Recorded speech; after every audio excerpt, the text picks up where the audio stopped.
What the fuck is up, world?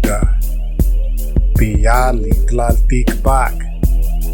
We back in this bitch. Another podcast for that ass. Another Grito, sea dicho, coming about count the big dog, 1 whole week since the previous episode. Alright? I was off funny meme one time. I'm just so excited to get into this bitch that I can't even formulate my words correctly. Let me try that again. I saw a funny meme one time, and perhaps you've seen it too. I know you've probably seen it too, where it talks about how motherfuckers will spend all year building up big things coming just to drop a t-shirt with Sailor Moon drinking lean on it. I think about that shit every time now. I think about saying I got big things coming down. You know what I mean? So I'm not going to sit here and say that. I'm just going to sit here and say instead that I'm glad that it hasn't taken me 2 weeks, 3 weeks, a month, 2 months, 4 months, 5 months since the last episode. It's taken 1 week, as I mentioned previously. Looking back to getting on track with this podcast game and continue this shit rolling because, bro, there's so much going on in the world right now. So much going on in the world right now that, I could sit here and try to post them on social media, OG_IceNice13 on the gram and OG.IceNice13 on X. I'm going to start using it more. So you can find me there. And the whole idea here being is that I could sit here and post all the worldly events that are unfolding, on social media. But the fact of the matter is, I'll be posting all day then if that was the case, because we're living in interesting times, big dog. I know I don't gotta be the one to tell you that. But I mean, if I was trying to stay on top of it with just social media posts alone, I would just be nonstop posting all day. You know what I'm saying? So I was thinking to myself, why am I doing that when I have a whole ass podcast that I could be dedicating to that instead? You know what I'm saying? So here we are, a week passed since the previous episode. I hope you've enjoyed yourself in this week's break. I know I certainly have. Definitely enjoyed getting the audio and the video back on track in the correct standard that is appropriate for what I expect of this podcast. And hopefully you yourself have possibly come to expect as well. Right? Yeah, dog, there's just so much. And, because this was so quickly in such a quick turnaround since the previous episode, I'm definitely going to try to keep this. I'm going to be mindful of your time. And this is not going to go 2-3 hours. You know what I mean? This is going to be really just kind of like running it back, basically. A lot of the events that have unfolded, but in a way that is relevant to the spirit of this podcast, which is, keeping it philosophical and critical, theoretical, and all that kind of shit. You know what I'm saying? In fact, in that respect, going back to the initial formulations of this podcast, it was in many ways heavily inspired by students who would leave my class at the end of the semester and then be like, well, what comes next? And I know I've mentioned this before, but for those of you who perhaps haven't heard the previous episodes where I discussed it, allow me to, quickly rehash it.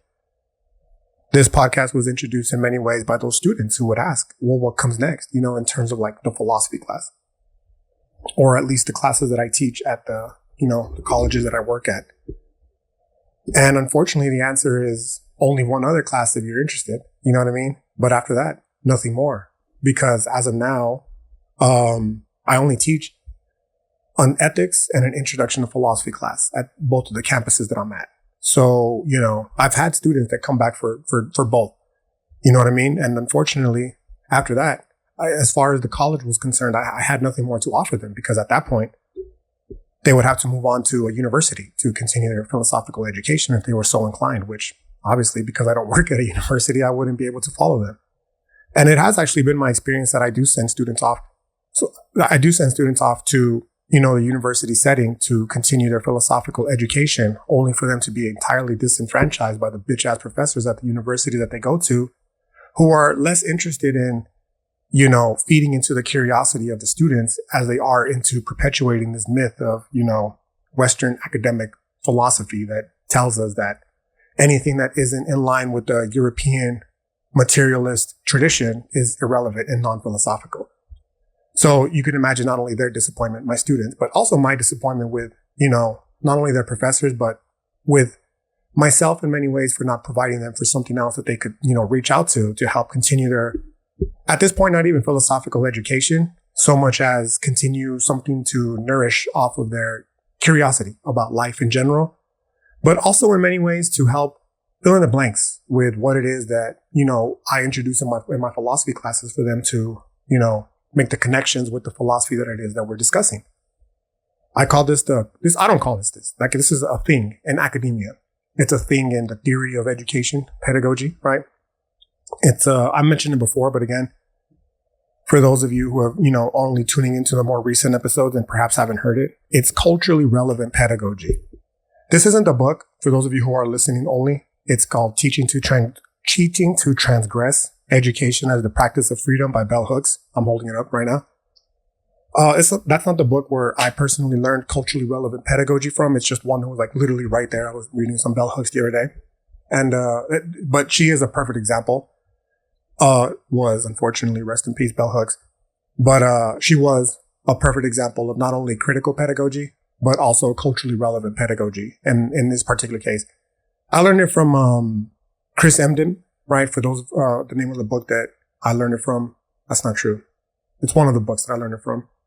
Damn, I don't even remember, bro. My PhD program has been like, it's just slowly fading into the distant memory at this point, right? But, I guess maybe it was for white people who teach in the hood and the rest of y'all too, but I'm pretty sure it was a different one. It might be actually culturally relevant pedagogy. And I'm just too lazy to research right now because it doesn't matter the name of the book. That's the name of the theory, right? But, the way that it was introduced to me is basically trying to take into account the various cultural backgrounds that people have as a means of including them in the education sphere, which in turn would facilitate a more conducive learning environment because students don't feel as though they're not included in the curriculum and would thus be encouraged to actually partake in it. So some examples of this were implementing like hip hop pedagogy into like, quote unquote urban classrooms where you teach. And that's like the whole thing that I'm always talking about. Like, man, fuck Shakespeare. Give me Kendrick Lamar any day, right? That's the hip hop pedagogy. Like students these days, man, Shakespeare's dope. Don't get me twisted. But he's a fucking nerd. Shakespeare studies is for nerds, like English literature majors and shit. You know what I mean? And it doesn't relate. So because of that, a lot of students will just naturally tune out. And it's not because they're dumber than English lit majors that generally tend to be like affluent, European peoples. So much as just the material that we're discussing doesn't appeal to us. You know what I mean? So the idea with hip hop pedagogy by way of culturally relevant pedagogy was to introduce shit that is relevant to us, that does have a similar effect as Shakespeare, that could still demonstrate the ways in which, the actual importance of learning Shakespeare. We don't learn Shakespeare to learn about Romeo and Juliet. We learn Shakespeare so we can exercise our cognitive capacities in a way that the language itself would facilitate, right? Which is great. It's super important because, exercising the mind is of critical value. But you can do that with Kendrick Lamar. And he's far more relevant than Shakespeare ever will be to this, in this day and age, right? So, another example is like implementing indigenous practices into the classroom, right? So no standing up for the Pledge of Allegiance type shit, but rather starting in the mornings, right? But rather beginning the day with ways that are traditional to different nations from around, the United States. Shit like that. You know what I mean? For me personally, I took the culturally relevant pedagogy in two different directions. The first of which being, I'm not going to lie. I'm not going to front. I'm not ashamed about it. The quote unquote conspiracy theories. Right. And, the reason why, and I've discussed this before, but again, for those of you who are, want for the sake of this being a standalone episode for those of you who are, just tuning in for the first time, perhaps. The reason being is because, growing up in the hood, conspiracy theories they're like a key component, of our culture. So many memories of, being a young kid and just sitting around with the homies, smoking weed and discussing conspiracy theories, listening to Mobb Deep talking to us about the Illuminati and shit, listening to Tupac before even Mobb Deep talking about the Illuminati and being like, yo, what the fuck? There's a shadow group of people who are running the world and you could see it with their symbolism, the Freemasonry, like Jay-Z, where he's throwing up the triangle and all that kind of shit. You know what I'm saying? And then from there, the conspiracies just, they continue to elevate and expand as we got a little bit older, as we got internet access and we got exposed to all the different varieties of conspiracies. You know what I mean?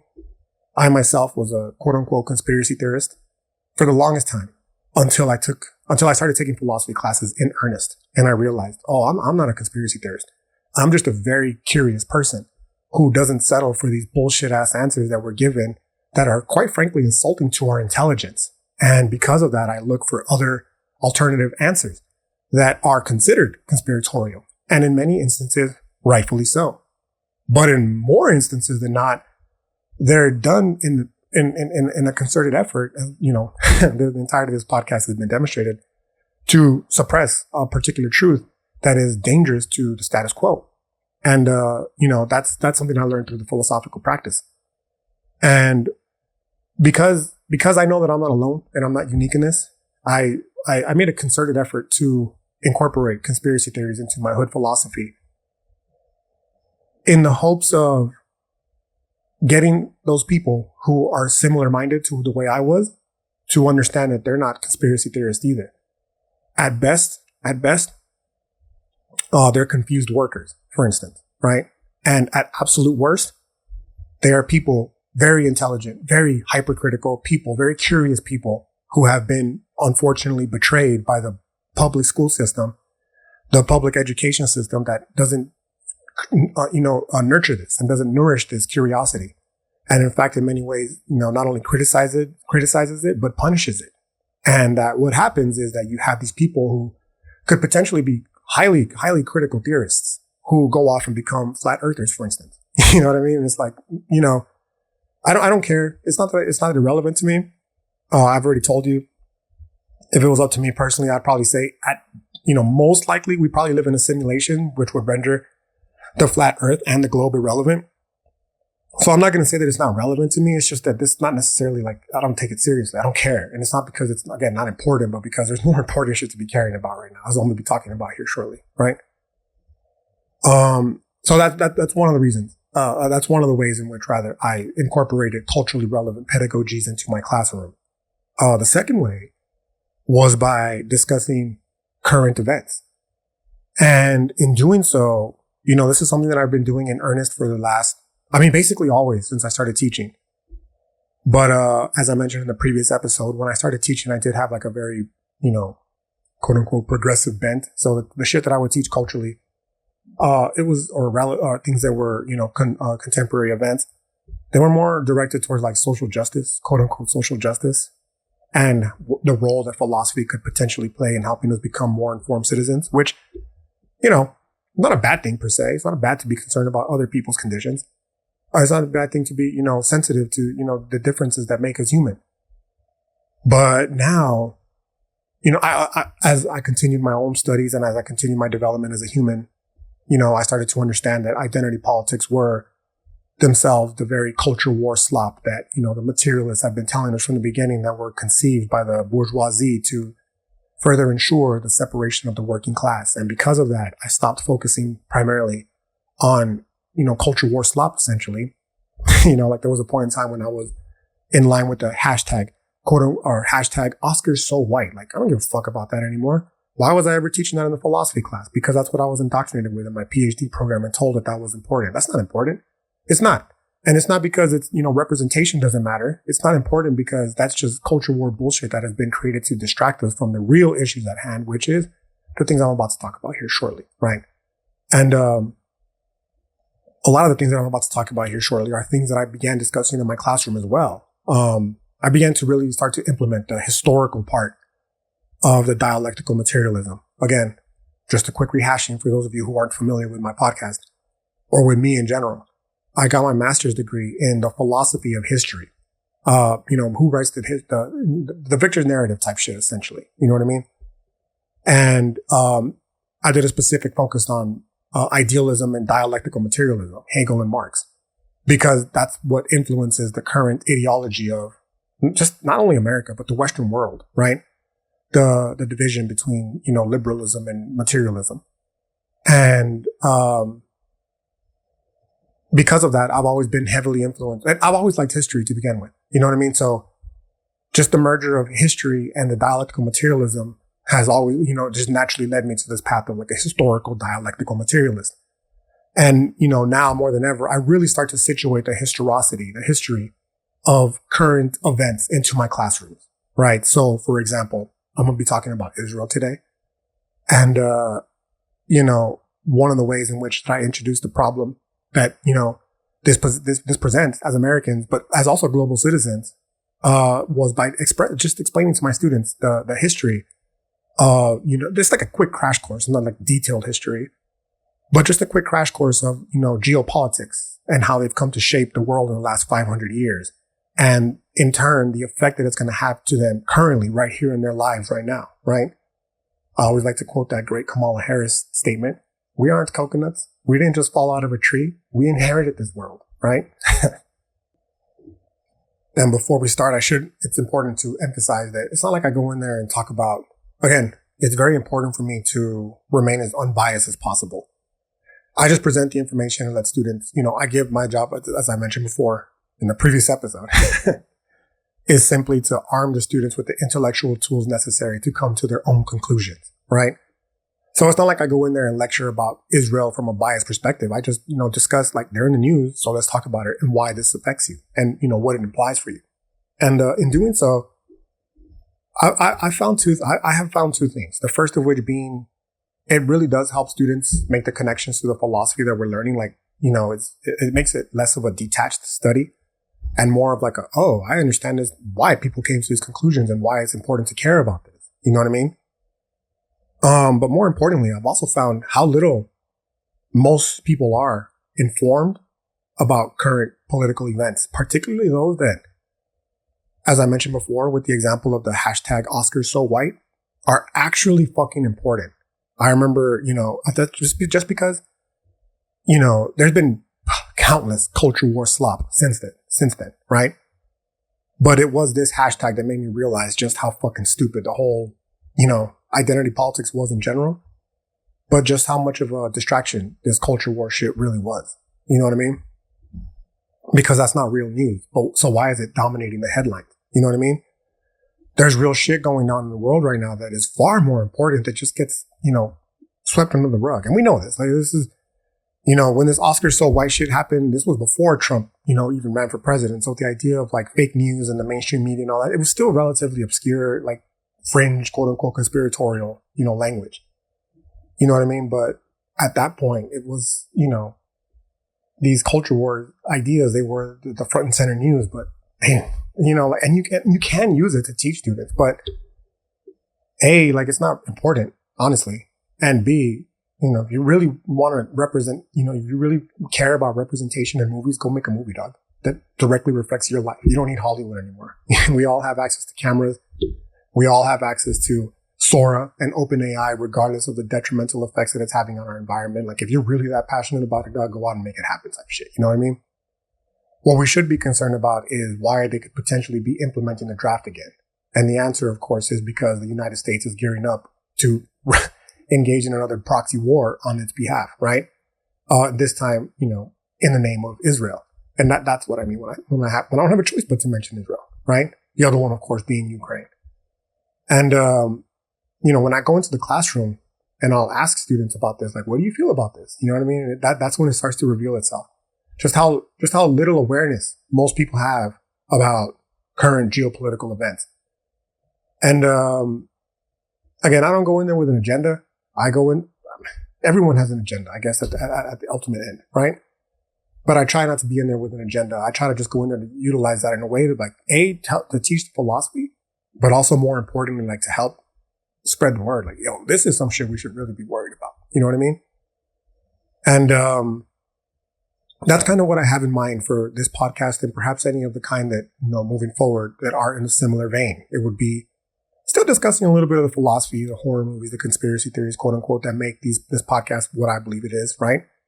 But more directly, it's just like a quick running it back type shit of all the events that, again, I could spend all day, every day posting on social media about because of how fucking important they are. When, rather than do that, I could just jump on this bitch and drop a quick hour-long podcast and be like, yo, did you see this shit going down? Like, this is crazy. Let's talk about it philosophically.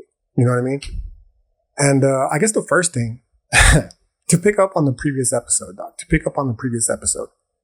that I wanted to discuss was the human trafficking, right? One of the reasons, and I made a video about this, so I'm not going to delve too deeply into it. For those of you who are interested in watching it, again, it's on Instagram. OG_ice13, more shameless plugging, right? But just discussing why I'm so concerned with human trafficking. But I mean, the answers are pretty simple. One, 'cause I'm a decent fucking human being, and like most decent human beings, the idea of people being, forced against their will to be relocated and work sexually or otherwise against their will is something that all people should be concerned about, right? But also because, this is hood philosophy, dog. And hood philosophy is a philosophy predicated off the experience of growing up in the conditions where you are at the mercy, essentially, in many ways, of the colonial empire. The enduring legacy of the colonization that first washed on our shores 500 years ago, and the different ways in which we not only navigate these obstacles, but also the different ways in which it presents itself. And human trafficking is no exception. ICE is human trafficking. Okay. The United States destabilizing countries around the world and forcing migration here is human trafficking. It's subliminal human trafficking, but it's human trafficking nonetheless. And then definitely when they get fucking kidnapped and arrested and sent to prisons around the world for profit, essentially these for-profit prisons that benefit off of the inmates that are within them. That's human trafficking, dog. You know what I'm saying? And that's happening right in front of our eyes. That's just an obvious thing that we've accepted in the name of, quote unquote, making America great again. And of course, it's coming at the expense of peoples who are unquestionably, in almost all circumstances, indigenous to this land. They might not be tribally connected anymore, but that doesn't make them any less, indigenous, that this is our ancestral land. Europeans, you're not from here. You're from Europe. Your ancestors are from Europe. This is literally the land that we come from. So, that's the whole point about like the indigenization part of hood philosophy. You know what I'm saying? And the concern with human trafficking is like these European people, they don't get to come to our land and tell us who is legal and who isn't legal. Right now, before I continue, and this is something I'm going to talk about, and when the time comes, it's probably not going to go in the way that many people are thinking now. But that doesn't mean to say that I got to be very careful what I'm about to say here. So let me just put it this way. Rather than just like outwardly state it, I'll build up through it as the podcast progresses. But the basic gist is for now that, laws in many ways are not a European construct. They weren't invented by European people. The idea of, law and order is not a European concept. It is something that all people around the planet throughout time and space have practiced for a reason. You can't live in a society without them. Okay. We live in a society, man. And, because of that, this idea that I'm somehow advocating for lawlessness or disorder is so nonsensical. Right. And we'll talk about that shortly when I get into the Ethiopians in Minnesota. Okay. But before we get there, the whole reason why I got onto this tangent in the first place was just discussing the ways in which, this hood philosophy shit is a reflection of the material conditions imposed on us by the enduring legacy of colonialism on this border. And one of the ways is through human trafficking, right? And, the ICE is just one example. Here recently in El Paso, let me pull up this information because this is part of the podcast that I want to start doing moving forward, where I actually start like looking through these, instead of saying like, oh, just look it up. Like, I'm actually going to start doing it. So let me pull this shit up real quick and I'm going to put it up on the screen for those of you as well who are interested in looking at this. But I'm just going to Google here. Let's see. El Paso officials guilty of human trafficking. And basically what happens is just recently, I mean, dude, I can't even tell you. Like, so this is so much to say that I'm just so far ahead of myself. These human traffickers are fucking wily, bro. And there's a whole culture in El Paso right now built around young people. And this is why I say that human traffickers are wily. Like, they purposely target people who are under the age of 18 and they recruit them to basically smuggle people across they're not even smuggling, bro. They'll like pick them up here on the American side and then they'll drive them anywhere, wherever it is that the designated drop off is. And they pay them tens of thousands of dollars to do this. So of course these kids, 16, 17 are like, fuck yeah, sign me up. You know what I mean? And you'll see them like on social media flexing their money and shit. But, and that's why I say they're wily. The people who are invested in this, because they're fucking, why would you target people who are A, old enough to know better? Perhaps not really in many instances, right? But B, that could potentially face lifelong consequences for doing so when you can target minors who are going to get a slap on the wrist, essentially, right? But I'm qualifying this to state that this culture of human trafficking in El Paso is like, it's an unfortunate part of our culture. Like even El Pasoans are, ourselves in many instances are contributing to it for material gain, for no other reason than because they're paying so much money to help with this. You know what I mean? And that's just one way. Like if you Google here, it'll say, jury convicts 3 gang members and a former El Paso County juvenile, probation officer of federal sex trafficking charges. That was in January of 2015, right? El Paso resident pleads guilty to smuggling drugged children. Oh, come on, man. Again, I'll pull it up on I'll show it on the video for those of you who are watching on YouTube, right? But this is all shit that I'm just Googling off the top of just randomly. El Paso resident pleads guilty to smuggling drug children into U.S. from Mexico. This is on the United States Attorney's Office of the Western District of Texas. This was posted, November 10th, 2025. And the first paragraph states, Manuel Valenzuela, 35, a lawful permanent resident residing in El Paso, pled guilty in federal court to 4 charges related to his role in a scheme to smuggle children from Mexico to the United States, drugged children. There's so many of them. This is the one that I was speaking about though, right? El Paso lawyer among 9 arrested in major human trafficking investigation by DPS and HSI, right? The first paragraph states the Texas Department of Public Safety Criminal Investigations Division, in collaboration with Homeland Security Investigations, has made several arrests following a year-long human trafficking investigation in El Paso County. Among those arrested is an attorney believed to be representing some of the individuals involved. Investigators uncovered an international network of human smugglers and traffickers operating from Cuba through Central America and Mexico into the El Paso area, right? And then there's another one really quickly. From 2019 that I want to talk about. And this one is El Paso sex trafficking ringleader, conspirator sentenced to prison. The alleged leader of an El Paso sex trafficking gang, along with 2 other members, were sentenced to federal prison for forcing girls as young as 13 years old into prostitution, officials said. Khalil Maxwell, 22, was sentenced Thursday to 25 years in prison for allegedly leading the sex trafficking ring, which involved numerous girls from the ages of 13 to 17 between March 2015 and October 2016, right? So all that to state is that this is just scratching the surface, dog. You know what I mean? About the concern with human trafficking. This shit is happening in full display here in our city. And it's very easy for people to dismiss this as a quote unquote conspiracy, right? As has been, without the multitude of attempts to dismiss everything that happens with the Epstein connections as a conspiracy. And then the associated connections with it as well, right? Like me personally, bro, I forget that, not everybody is as vested into this quote unquote conspiracy world as I am for sure. And most likely you are too, if you're listening to this podcast, right? And it's concerning, bro, because there was a point in time when talking about the Epstein list was literally, they were trying to make it, you had Trump who was trying to state that it was a Democratic hoax just 2 months ago, before the fucking files were released unredacted with his name on it, talking about how he was present in one of his yachts from the Michigan area where a 13-year-old girl had her aborted fetus thrown overboard because she was the victim of sex trafficking and they didn't want any evidence. And she accused Trump of being one of her assailants. You know what I mean? This, up until 2 months ago, they were trying to push this narrative that talking about this was a conspiracy. And now the information is almost entirely out in the open, right? I qualify with almost because they tried their absolute damnedest to keep that information from getting out. But unfortunately for these geriatric boomer fucks that don't know how to work technology, the redaction process didn't quite go as they intended, right?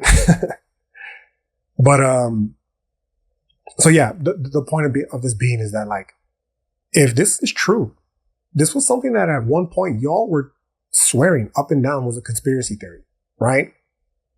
And it's proven true. So this is where the philosophy comes in, specifically the radical skepticism, which is what I would consider myself more than anything, is a radical skeptic. And again, just a quick reminder, I know I've talked about it before, but for those of us who are just tuning in for the first time, perhaps, or if we just need a quick refresher, Radical skepticism is the idea that we should always question everything we have reason to doubt. The most famous radical skeptic is Descartes, where he tells us that, having a bad idea, a false belief more specifically, is akin to a rotten apple in a barrel. And that if you don't go in there and remove that rotten apple, it's going to spoil the whole batch. And in this case, the rotten apples are our ideas. And if you don't go in there and remove these rotten apples that you have no reason to believe, it's going to completely jeopardize your entire understanding of reality. You know what I'm saying? So the foundations for the radical skepticism here then is to always question everything you have reason to doubt. And now I have reason to doubt along with everyone else on this planet when they tell us that anything involving human trafficking is a conspiracy. For one, like, it's happening in my city. I don't fucking need the mainstream media to tell me that this is, happening. We've known this here in El Paso, for 500 years. We've been telling you these people are trafficking humans, right? Secondly, like, now that the mainstream media has no choice but to acknowledge the fact that it's not a conspiracy, you just can't help but ask yourself, like, well, what else of the shit you've been telling me is a conspiracy is it? You know what I mean? And again, that's where the philosophy comes in. And this is where I was mentioning, like, I forget how most people aren't really that deeply enmeshed into this conspiracy rabbit hole. But it goes deep, dog. It goes deep. And this isn't necessarily the podcast to talk about it. And perhaps, I don't know. Sometimes I do get a little bit like, damn, should I, like, even I ask myself, like, damn, should I be talking about this, dog? Like, this shit's dangerous, bro. But it's just at the end of the day, like, fuck it, bro. Like, it is what it is. I'm not the only one talking about it. This podcast itself wasn't dedicated to these particular discussions, so I'm not going to delve too deeply into it. But I'll give a quick rundown of the things that I am concerned about now. At least, like, tangentially. Not tangentially, like, but they're related to everything else that is associated with the human trafficking by way of Epstein. And that is shit like adrenochrome. The idea that they're purposely torturing children in order to adrenalize their blood so that they can, drink it for use purposes. Like, is this real? Could this possibly be happening? I don't want to think that that's real. I want to believe that it's a conspiracy theory, but you just told me that this Epstein shit was a conspiracy as well. And now it's been proven unquestionably true. So from a radical skeptic perspective, again, the responsibility is to ask myself, well, damn, I need to look into this now too and see if there's perhaps any truth to that as well. You know what I'm saying? The same with like the Red Shoes Club. This idea that it was this child who was murdered and that people who murdered her were involved with it all have these red shoes. And that if you like delve deeper into that conspiracy, you'll see that it's not just that one child, but like a whole network of children who have potentially been, murdered by these people who demonstrate this by wearing red shoes. Another one is the Panda Club, the Panda Eye Club, which we should not mistake for the Black Eye Club, the Black Eye Club, not the Black Eye Club, right? The Black Eye Club is the idea that you have these politicians and celebrities who always appear with like a random ass black eye, and the conspiracy, quote unquote, is that's where this little real thing, this little, reptilian thing enters into their eyeballs to take control of them. So the people that are, presenting themselves as public figures, whether politicians or celebrities, they're not actual real humans anymore, so much as they are like these zombies that have been taken over by this fucking parasite that's entered into its eye. And, again, I'll pull up the videos here shortly. I'll pull up the videos for those of us who are on YouTube, but they have like a long list of celebrities and politicians that all randomly have like this black eye, right? And the question is, well, why? What the fuck's the deal with that? You know what I'm saying? And of course, there are philosophical arguments for that, by the way. Now, I talked about one of them in the past, the zombie argument, but as I mentioned, I wasn't prepared to talk about it here today, so I'm not going to delve deeper into it than that. But again, not to be mistaken with the Panda Club, which is when your eyes get black, right? And one of the reasons, if you look online, is from like blunt force trauma. But another sad reason is because, it's the result of sexual assault when people are being penetrated from behind, and it's so painful that it bursts all the vessels in their eye. You know what I mean? And then you see like all these celebrities who like walk around with these black eyes, with face paint and all that kind of shit. And it's just like, wait, what? You have that one celebrity, I forget his name, but it was an actor from like Disney who was talking about the ways in which he was violated and, by the people at Disney or Nick, right? Whatever it was, one of those two. And how he himself had the black eyes. And like, you know, like you ask yourself, like, damn, you told me this was a conspiracy, but now this Epstein shit has been proven true. Like, I got to look into this now too. You know what I mean? Then there's probably the darkest one, just like going on top of my head. Again, I talked about this on Insta if you want to go watch the video, but the frazzle drip, I had a lot of people ask me, like, when I posted that, what's up with that red face? And again, it's just like, damn, I forget. Most people aren't, you know, enmeshed into this world. And that's a good thing. It's a good thing because this shit's dark, bro. Frazzle drip is the idea. It's not the idea, but it's the conspiracy. Again, quote unquote conspiracy. That, let me just explain to you what happened. For those of us who are old enough to remember Anthony Weiner, simulation, bro. I swear to God. You have a politician named Anthony Weiner whose downfall was he couldn't stop showing his cock to people in public. You know what I mean? Well, that was one of the downfalls. Another one of the downfalls was he was a nasty fuck who was messaging underage girls. And the FBI seized his laptop to gain evidence as to whether or not he was actually doing this. And when they did that, they stumbled upon this file, this folder called life insurance. And within the folder was a file called frazzle.drip, right? Something like that. Frazzled.rip. And in the video, allegedly, is a video of his wife, Huma Abedin, something like that, right? Let me pull it up. Again, I'm going to be pulling this shit up on YouTube on the videos anyways. Down here somewhere, left to right, right? So let's see what her name is actually. Huma Abedin, right? His wife. So it was like the White House aide to the Democratic Party and was specifically tied to Hillary Clinton. And allegedly in this video, it shows her with Hillary Clinton cutting off the face of a child, right? And like wearing the face and like doing all this weird ass ritual type shit, which is where you get like the adrenochrome and all that kind of stuff, right? But that's what the red face was about. And again, like I don't want to believe this is real. I don't want to believe this is real at all. You know, I want to believe that this is just outlandish conspiratorial nonsense. Like we thought the Epstein list was. You know what I mean?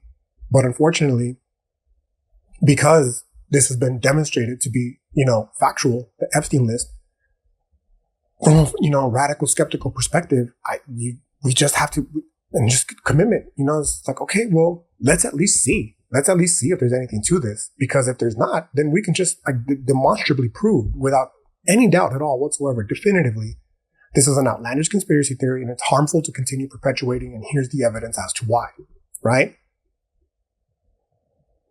But if it is real, well, then we got a whole different problem on our hands, don't we, Doug? Shit's dark, Doug. I don't know. Shit's fucking dark, bro. But like, in many ways, like, it doesn't bring me joy talking about this. And I'm not talking about this, as I mentioned in the previous episode, just for the sake of introducing you to fucked up shit, just so I can like ruin your day too. Cause, you know, I'm not a black pill doomer. I'm just simply acknowledging for what it is. You know what I'm saying? For the sake of introducing real problems. Again, Oscar's so white, who gives a fuck about that? I don't care. You know what I mean? My city is enmeshed and the world is enmeshed in a global pedophile ring of human trafficking. And that shit is deeply concerning and needs to be fucking addressed. You know what I'm saying? Because going back to my master's degree, for instance, just to demonstrate the philosophical relevance, right? One of the key points of my dissertation was the importance, I call it a quote unquote heterological historian. It was a concept introduced by the philosopher Edith Wishgrad. And she was a Jewish philosopher who, if I remember correctly, her family survived the Holocaust, or perhaps even, no, I don't think she was in the Holocaust. I'm not sure. But I know that the Holocaust to her was like a central issue. And it was where she introduced the concept of the heterological historian, somebody who's like informed of the historical events and uses that knowledge to speak of the current crises, you know, that are unfolding now, because we have a responsibility to speak for the people who can't, right? And of all the people, of all the oppressed minorities around the world, children are the absolute most oppressed. They are the absolute most vulnerable. They are the absolute most voiceless. So to say that human trafficking isn't an issue of concern when you have the fucking, you know, United States government that has openly admitted to quote unquote losing 300,000 kids last year alone, like, come on, man. To tell me that this is a conspiracy, to tell me this is something that is not relevant to philosophy. It's fucking doing nothing more than allowing for the structures and power that are committing these atrocities to continue unchallenged in the first place. Speaking of the human trafficking, it's not just like, man, it's not just the state government, dog. It's not just like the local government. It's not just an El Paso thing. This is a problem at the deepest levels. As I mentioned earlier, human trafficking is an issue that we have been experiencing at the hands of the European colonizers since the moment they got here. From the moment the Europeans got here, they began shipping indigenous peoples from the Caribbean, what is now the Caribbean, off back to Europe. They started shipping Mexicans, quote unquote Mexicans, the indigenous peoples of what is now Mexico, right? Anahuac, Semanahuac, Tlaltipac, not Tlaltipac. Tlaltipac is the earth, right? But Anahuac. They started shipping the indigenous peoples of Anahuac back to Europe as soon as they got here. Like human trafficking, we've been dealing with it. And even before then, obviously, right? Before the colonizers to say, the Indians were killing each other long before Spaniards got here. And who gives a fuck? Human trafficking is an issue regardless of time and space, okay? But the point that I'm trying to state here is that it might be, dog. Like, so this one is like, I guess I'll qualify it before I even get into this. This is one that I stumbled upon through a Facebook group. And I'm just going to, for the sake of safety, essentially, I'm going to say that this is a quote unquote conspiracy, right? But the whole reason why I qualified it by stating is because I wouldn't be surprised if it turns out to be true, unfortunately, right? And the name of the quote unquote, the name of this quote unquote conspiracy was, or the group rather, that introduced me to this quote unquote conspiracy. I really got to emphasize this part for a variety of reasons. Just bear with me. I hate to keep doing it that way, but just understand that I'm not doing it for no reason. Okay. But, and again, for those of you who are on YouTube, I will pull this video up so you can watch along with me. But for those of you who are following along on voice only, there's this Facebook group, dog, that I just stumbled upon randomly. And it's called Find Richard Halliday. Richard Halliday or Richard Holiday? I'm not sure how you pronounce it. Okay. But before I start reading some of the shit that they posted, Richard Halliday was a soldier who was stationed here at Fort Bliss. Dog, Fort Bliss, Fort Hood, just military bases in general. Dog. So Stranger Things just ended. I love Stranger Things, man. Let's introduce this, alleged conspiracy with a little bit of lightheartedness, right? I love Stranger Things. It's unfortunate that a few of the cast members, revealed themselves to be Zionists, but nevertheless, I did watch the season finale and all that kind of shit. You know what I mean? The series finale, because it's just been such a dope show from the outset, And in many ways, it was a show that, I'll be honest with you, I don't give a fuck. It's something that like my daughter and I like really took to. It was like a bonding thing between her and I. You know what I mean? So I did watch the last series. I'm not, it is what it is. Okay. But it was just funny to me, the reaction that people had to it. Like, bro, why are you so pressed? Spoiler alert. Okay, spoiler alert before we continue along, right? I should qualify it with the spoiler alert, right? And the spoiler alert here is, a lot of people were so pressed about the lightheartedness here being is that this was a kid's show. At the end of it, like at the core, it was a kid's show. It always was a kid's show. You know what I mean? And the reason why I mentioned is because so many people were pressed about like the ending, like, well, there's so much plot armor. None of the main characters died. That was good, in my opinion. It was subversive in its own way. The ending was subversive in its own way. Everybody expected that a main character had to die in order for the show to make sense. And I applaud the showrunners for not falling into that. You know what I mean?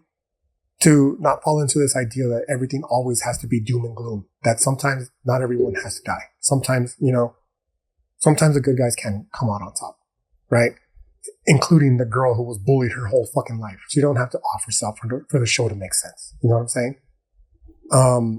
But yeah, anyway, that's an aside. That's a tangent. The whole point being is that, again, when it happens in Stranger Things, when people are like, oh, the military is evil. If you're watching Stranger Things, motherfuckers be like, oh my God, so true, right? But if I were to tell you the United States military is fucking evil, that's when the programming and the conditioning were to kick in. Like I'm doing the furrowed eyebrows with a meme, right? Might even have to make a meme out of this just to demonstrate this point. Is fuck off with that conspiratorial, non-American nonsense, right? But it's like, bro, like this shit is happening, dog. It shouldn't be such an outlandish statement to tell you that, yeah, man, the United States military, the government in general, this country is the perpetuator of some of the most violent, atrocious, heinous actions known to mankind in the history. You don't become the greatest army or the greatest military the world has ever known without creating some of the greatest atrocities the world has ever known too. You know what I'm saying?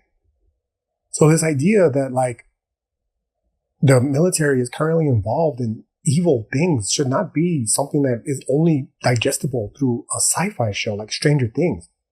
And this is again where this whole quote unquote conspiracy of Richard Halliday comes into play.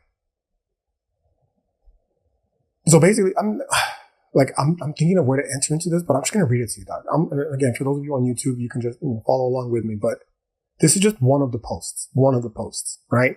I'm guessing the people who run the account are like his parents. So let me explain to you Richard Halliday, just like a quick crash course. I guess he was a soldier. I know, based off of what I follow, that was stationed here in Fort Bliss, who died under mysterious circumstances. And the army, doing as it always does, just relegated to just like, oh, boys will be boys. You know what I mean? But whoever's running the account, again, my guess is the parents, they're like not taking this as an answer. And they demand more accountability from the government. And they're convinced that it was a politically motivated assassination of their child. And the reason being is because this soldier, Richard Halliday, was allegedly exposing truths about Fort Bliss and the role that the military is playing in facilitating human trafficking that the government didn't want released. And furthermore, he was also allegedly, according to these, people, whoever's running the post. Again, I don't know if it's true. I don't know if it's not true. I'm just telling you like the shit that I've read, right? Was also going to reveal evidence that demonstrated that the El Paso Walmart shooting was itself a false flag. So I'm going to just read like real quick one of their posts. And again, you can find it on Facebook for those of you who are interested if the page is still up. It's called, again, Find Richard Halliday. Halliday, right? So the post here tells us that this was posted on December 7th, 2025. They told you Patrick Cruces was the ultimate quote-unquote lone wolf white supremacist, a twisted echo of Trump's quote-unquote invasion rhetoric at the border. 23 dead at Cielo Vista Walmart on August 3rd, 2019. A nation horrified. And bam, anyone daring to echo border security warnings gets branded a racist monster. I should qualify these people are like full-blown MAGA. Whoever's running this account, they're full-blown MAGA. But what if that gut-wrenching narrative wasn't just spin? It was a calculated smear machine engineered to tank Trump before 2020 and torch truth tellers like our hero, Richard Halliday. The Find Richard Halliday page rips the veil. Richard's whistleblowing kicked off in 2019 before the Walmart shooting. Sorry, I'm reading off my phone and I keep getting fucking text messages and shit. Let me start over. The Find Richard Halliday page rips the veil. Richard's whistleblowing kicked off in 2019 before the Walmart shooting, when this El Paso gold standard soldier, distinguished honor guard grad in basic and AIT, a guidon bearer, the person who carries like the shit at the front of the formation, certified combat lifesaver, blazing fast E4 specialist promo, 115 GT score brainiac, started feeding firsthand intel from the Fort Bliss corridor straight into the system. Cartel infiltration, sex trafficking, child smuggling, gun running on U.S. military soil. His reports, they corroborated Trump's warnings exactly, fueling the push to strengthen border policies that had the cartels and corrupt insiders sweating. Richard wasn't ranting, he was reporting, and that made him a national security asset, not a liability. Then bam, Walmart shooting hits. Cruces' racist manifesto timed like a political nuke to glue the bloodbath to Trump's words, discrediting him as the white supremacist in chief, quote unquote, while the real invasion raged unchecked. Institutions didn't just fail. They flipped the script to protect their cartel trafficking connection, slapping the supremacist, quote unquote, label on legit warnings to deflect from epic screw-ups in national security. Why? because addressing Richard's warnings, pre-shooting proof that Trump was right, emphasis, meant dismantling the very trafficking networks the elite ignored. Then the same machine that lied about President Trump trained its sights on the one soldier, whose reports had been validating him for months, Specialist Richard Halliday. Now, connect the dots they don't want you to see.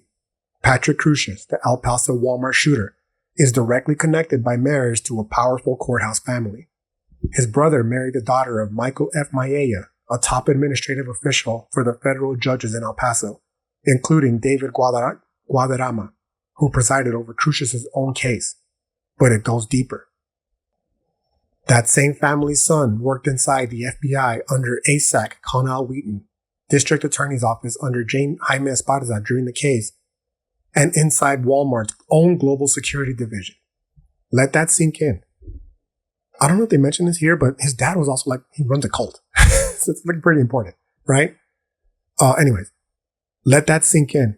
The shooter's immediate family is tied by marriage to a family with direct lines into the courthouses trying him, the FBI investigating him, the DA prosecuting him, and the corporate security of the very store he attacked. This is about a dangerous concentration of institutional access by cartel cronies that surrounds a mass shooting and a murdered whistleblower. Specialist Richard Halliday was exposing the real border crisis. His brutal Fort Bliss murder in July 2020? Just the ugly endgame by the El Paso Fort Bliss cartel connection of a whistleblower sacrificed to shield corrupt criminal trafficking border operations after his intel helped fortify policies that scared the real monsters. Agencies, local power brokers, and those elite family networks. Yeah, the Maella Crucius Esparza web we exposed. Used this fabricated framing to neutralize threats, dismiss dangers, and shatter trust. The Walmart mass shooting operation was a political weapon to smear the president and silence a whistleblower. Crucius, severely autistic, surrendered twice after popping just 1 or 2 shots? Downplayed. Family ties to the courthouse shielded? Crickets. Leaked from FBI insiders to his killer's crew? Swept away. All while the narrative paints border hawks as the villains. El Paso's cartel cronies, courts, DAs, FBI, Walmart Cybertech own this playbook. But President Trump's back in the White House. Department of War just ruled Richard's death, quote-unquote, line of duty on January 24, 2025. The truth avalanche is here on the Find Richard Halliday page. Hashtag Justice for Richard Halliday. So yeah, dog, I don't know. Again, I would like to, I like to believe in the enduring good that exists within humanity. So the idea of a network of human trafficking tied to the, highest levels of the federal government by way of the military installation, the largest army base on the planet in our own backyard here in Fort Bliss. I guess second largest. The first largest is down the road, right in the Air Force Base, I believe, Holloman, right? Is it Holloman? I don't know. It's like 2 of them. They're both here. The 2 largest American military facilities on the planet are here in El Paso, in the area, right? One of which being literally in the city, Fort Bliss, right? I would like to believe that they're not involved in human trafficking. But as I mentioned, that is the history of colonialism here on this continent. And wishful thinking is only, it's a difficult pill to swallow. But so is the idea that the United States military would, be complicit in the genocide of the indigenous peoples of this planet just to establish the borders of this, what would inevitably become the United States of America. And we know that to be unquestionably true. Again, I'm not saying that this is true. I'm not saying that it's false. I'm just stating that this is something that, merits attention. At the very least, just reveal it to us. Give us the information full blown, without any redactions, without any sort of hiding at all whatsoever. And again, I get it's in the interest of national security to keep that information tucked away. So was the Epstein Files. Because, the moment you reveal that politicians at the highest level have been compromised and are potentially being blackmailed through, incriminating evidence of, vicious acts against children, it's going to topple power structures around the world. And they need to be. Because I don't want to be rolled over by fucking pedophiles. I don't want to be forced to pay taxes to people who can't keep their dick in their pants, and in doing so, more importantly, they're harming children. No. And that's not just me. It's people all around the planet, right? And the same is true when it comes to the military. Like, why are we indoctrinated to valorize these people who in many ways could potentially be facilitating, heinous acts against humanity? No, like, we're not doing that. You know what I mean? Oh boy. This shit is it's just so crazy to talk about, dog. Just know that if anything happens to your boy or to my immediate family, right? I love life. I love living. I have no interest in, ending life anytime soon. I want to live as long as possible, right? But yeah, I do worry about it sometimes in that respect. You know what I mean? But it is what it is, Playboy. Shifting gears, just shifting gears. Another issue that, this week that really concerned me was of the Somalians in Minnesota, right? And this is what I was mentioning earlier when I talked about how this shit is not gonna go the way you think it's gonna go, dog. In fact, let me further qualify by giving you a little story. There was a time when I was getting like immersed into the inner circles of the progressive democratic movement here in El Paso, just by, I was young, man. I wasn't even 30 years old yet. And again, as I mentioned before, when I first started teaching, my initial bent was towards like a progressive social activism. You know what I mean? And because of that, I befriended a lot of the progressive libs here in El Paso. And, it was one of the many eye-opening experiences that I had that made me realize how little in common I have with progressive liberals in general, but particularly those in El Paso. And the story is that I posted, at the time, this must have been like 2016. I posted a Facebook story, like an article on my feed about some dude who was from, I forget where he was from, but he was here in America undocumented, and he was driving drunk and he killed an American. You know what I mean? And because of that, two things happened. First, he was deported. And secondly, it caused so much anger towards the immigrant community in general by the American populace that, for me personally, this is where I posted that caught the flack, where I caught flack. I posted on Facebook along with the story that if you're here undocumented and you murder somebody, you deserve to get deported. And the reason why is because you're just making life more difficult for the people who are here legally or undocumented, who are just trying to get by and live their life, dog. Like they're trying to do things. They're trying to navigate this colonial system in the best way that they can. And when you're out there in that similar situation, but at brazenly flaunting the law in a way that's going to draw heat to the undocumented people who are here legally, or rather living legally, you're a fucking shitbag, and you deserve to get deported because of that. You know what I mean? I caught so much heat, dog, from that circle. I'm no longer associated with them, obviously, right? And I never was like down with the crew. I was just like tangentially like adjacent. You know what I mean? But they disowned me, like mass unfollowing shortly thereafter. I can't believe you would post something like this. This is so harmful. Like, how dare you speak like in favor of these policies that affect our community type shit. You know what I mean? And it's like, fuck you, dude. I'm not the one that got drunk and fucking murdered somebody when I was driving drunk, right? And in doing so, fucking brought unnecessary heat to the entire immigrant community from people that already don't want them here. You know what I mean? Like, I'm not the one that did that. And to not hold these people accountable for their shitty fucking behavior doesn't help anybody but the people who are trying to, further the colonial empire and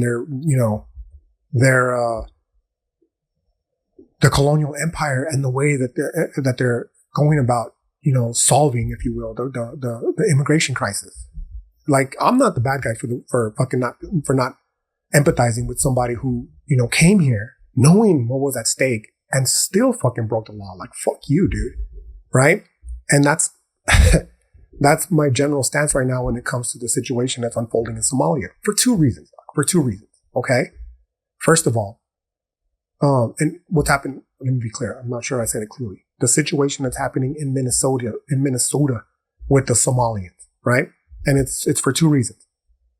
The first of which is like, dog, fuck you for taking my tax dollars to fund your fucking lifestyle, right? I don't care who it is. Taxation is theft, dog. I don't give a fuck. I don't want the government taking any of my money. And if they are going to take it, I want them to use it for shit that's going to actually help me and my community. Give us universal healthcare. Give us universal education. Give us fucking universal access to housing, water, food. Shit that's actually going to make a direct impact on the material lives of people. Basic income, universal basic income. Things that are going to make an actual impact to help alleviate the struggle that people in the hood around the world and around the United States for sure are experiencing. Not to some fucking Somalian pirates who are going to use it to advance their own interest and agenda. Not to the state of Israel who's going to use it to fucking kill innocent children. Not to the Ukraine who's going to use it to fund their own lavish lifestyles. Give it to the people who deserve it. You know what I mean? So that was my first initial reaction to what was happening in the Somalian daycares up in Minnesota, right? And it's just funny because, again, just like the case of that I gave you the example of that person who was driving drunk in the story that I posted on Facebook, you try to make it about race. This is going back to the whole hashtag Oscars so white type shit. Like, I don't give a fuck how white the Oscars are. And I don't give a fuck the ethnicity of the people who are stealing my tax dollars, whether they're, Israeli, Ukrainian, Somalian. I don't give a fuck. Quit taking my money first and foremost to fund shit that doesn't benefit me in any way, shape, or form, stealing from me, right? And B, don't fucking make it an issue about race, because it's not about the race. I don't give a fuck about the race, dog. And, when you try to reduce it to these trite trivialities about like, oh, you're a racist for, not thinking the Somalian daycares are for thinking rather that Somalian daycares are frauding the United States government. No, dude, you're doing us a disservice by making it about race. Because what happens is that you get people who aren't already critically aware that associate shit like quote unquote leftists like me. I'm a leftist, dog, not a liberal. It's like the complete difference. You know what I mean? But for people who don't know the distinction, they just assume anyone who's left leaning is a liberal. And that we all think that, in that quote unquote woke mind virus way. And it's like, no, dude. And by doing this, you're making our lives more difficult because we're advocating for real fucking material change in the country from a leftist perspective, like universal healthcare, universal basic income, universal housing. And you, this liberal fucks who are making it about race, are making it that much more difficult for us to get our point across to these people who already don't agree with us because they look at you and they say, you're defending this shit based off the fact that they're fucking Somalian alone, and you're calling me a racist for not wanting to associate myself with that? Fuck you and your whole movement type shit. You know what I'm saying? Which is, that's why I said, like, this is not gonna go where you think it's gonna go, dog. Because in that respect, it's just like, yeah, you know what? Those people deserve to get deported too. Just like the dude who got, deported for driving drunk and killing that innocent American. He deserved to get deported too.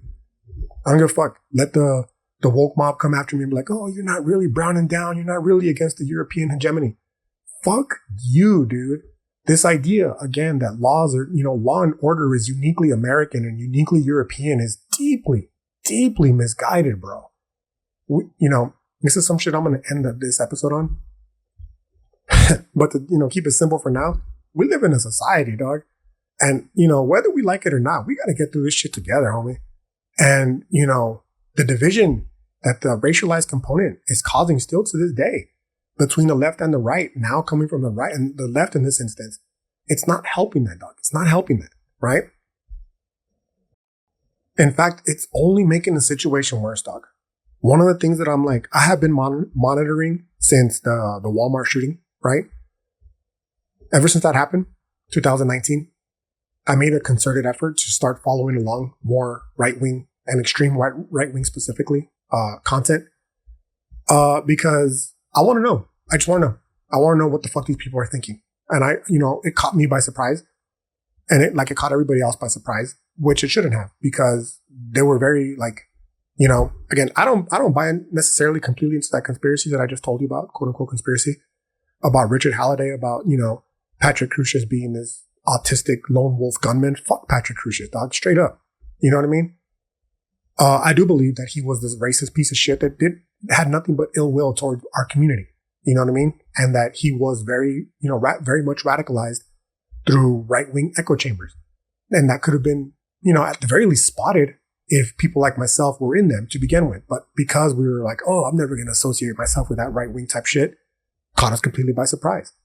So since then, I've made like a more concerted effort, at the very least, to just try to be aware, like just, again, to use the language of my master's program, put my finger on the pulse, if you will, of the right-wing echo chambers. And because of that, I'm pretty versed in, for better or worse, in what it is that, what it is that they're discussing at the current moment. And honestly, dog, I'm concerned. I'm concerned. So I'm gonna pull up this one video, for instance. It's just weird. It's weird, bro. Like, it's weird. On the one hand, it's like you see them starting to slowly understand what it is that the materialists have been talking about, right? And it's interesting because it's really being brought to their attention through the division that's currently unfolding in the right wing between, the America First movement and the Christian Zionists, where you have people like Netanyahu, who is telling us that we need to basically do away with the First Amendment in order to ensure that they secure the foundation of the conservative, of the conservative party, the pro-Israeli foundation of the conservative party. You know what I mean? And then on the other hand, you have the Nick Fuentes people who are saying, fuck everything, America first and foremost, fuck everyone else type shit. You know what I mean? And for the people who are on that camp, one of the things that they've really been bringing up is just how much money we give to Israel and how much it benefits their lives, right? So there's one video. I'm gonna play it. I'll just play it just so that just so we can have it, right? All right. So the account that this is that I'm about to play the video from, it's from the Instagram account called That Based Bish, right? And just full disclosure, dog, this is a full-blown right-wing, not pro-Nazi account. Like, it's straight up. I'm just telling you, it is what it is. Okay. It's weird because the chick's super hot, and that's like a psyop in and of itself, right? She's not even white, like Aryan. She doesn't have blonde hair, blue eyes, but she posts 100% pro-Nazi content, right? Pro-white nationalist content. And I'm telling you, like, it's one of the reasons I'm concerned, bro, because she's as part of it's like a swelling movement within the right-wing circle. And we'll talk about that shit here shortly, right? Before I do, though, let me just qualify that the reason why, like the connection here between the Somali fraud scammers in Minnesota is it's shit like that and the unwillingness of the leftists to hold them accountable because of the fear of being associated with right-wing policies like deportation, for instance, that is leading in many ways to the rising swell of pro-white nationalist sentiment in the United States of America and beyond, right? And,